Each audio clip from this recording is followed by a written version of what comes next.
Assalomu alaykum qadrli kitobxonlar. Norin tumani Axborot kutubxona markazi sizlarning e'tiboringizga Saidahmad qalamiga mansub Qorako'z Majnun hikoyasini taqdim etadi. O'zbek adabiyotida o'zining o'z yo'nalishi, dunyoqarashi hamda voqealikka teran yondasha olish qobiliyatiga ega bo'lgan Saidahmad qalamiga mansub Qorako'z Majnun hikoyasi voqealar rivoji kitobxonni o'ziga jalb etmasdan qolmaydi. Qadamlar ortida shitirlaydi kuz. Hikoya jarayonlari kuzning ilk kunlarida bo'lib o'tadi. Ushbu hikoya tili sodda, tushunarli, hech qanday murakkab bo'yoqlarsiz yoritilgan. Ammo bir muncha o'ylantiradigan, bir muncha achinish hissi beradigan tarzda ifodalangan. Saidahmadning Qorako'z Majnun asarida haqiqiy sadoqat tasvirlangan.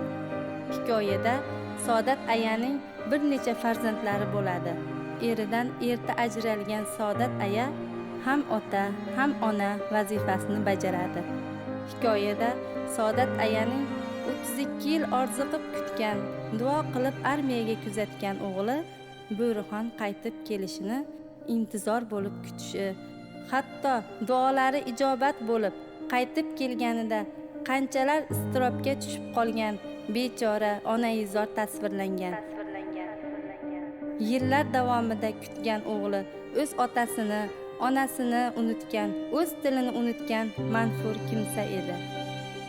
Hovlining yarmiga yaqin joyga tangadek oftob tushirmaydigan qari tut barglari ostida kichkinagina belida belboqdek ikkita bir qora, biri jigarrang chizig'i bor, ikki ko'zi qop-qora Saodat ayaning iti Qorako'z Majnun tasvirlangan. Saodat ayaning iti Qorako'z Majnun doim onaxonga ergashib, bir zum ham yolg'iz qoldirmaydi. Hatto onaxonning farzandlarining uyini ham eslab qolgan Qorako'z Majnun edi. Onasining unutib yuborgan Bo'rixondan 1000 marta mehrliroq edi Saodat ayaga. Saodat aya kunlab shifoxonada qolib ketganda ham bir on ham shifoxona derazasidan ketmagan Qorako'z Majnun edi. Qorako'z egasiga shunchalik sadoqatliki, hatto uning o'z dinini o'zgartirgan o'g'li odam bo'lsa ham diniga, onasiga, vataniga va yaqinlariga bunchalik sadoqat ko'rsata olmagani haqida bu asarda yoritib berilgan.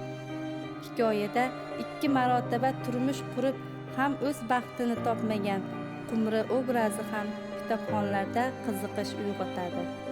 Saodat aya Bo'rixonga kuyinsinmi yo Qumriga har kuni namozini o'qigandan so'ng qizining baxti ochilishi, erining esa haqqiga duo o'qiydi. Nahot voyaga yetkazgan, oq yuvib oq taragan onaning qadri bo'lmadi. O'g'lini yana bir bor ko'rish uchun yashagan onaizor qaytib kelgan o'g'lining manfur va badfe'lligiga dosh berolmadi va omonatini topshirdi. Saodat ayaning o'limidan so'ng Qorako'z Majnun qilgan harakatlari inson qalbini o'rtab yuboradi. Qorako'z Majnun oylab onaxonning barcha farzandlari uyidan Saodat ayani qidirishni bas qilmadi. Bechora Qorako'z Majnun odamlarni o'ylamasdan quturgan it deb o'ylashlari oqibatida qurbon bo'lib ko'ksini miltiq o'qlari kemirdi. Vaholanki u egasini qanchalar yaxshi ko'rishini isbotlab berdi. Qorako'z kampirning ovozi kelayotgan boloxona tomonga yuzini burgancha jonsiz yotardi. Saodat ayaning farzandlari ichida Bo'rixon obrazi salbiy qarashlarga sabab bo'ladi.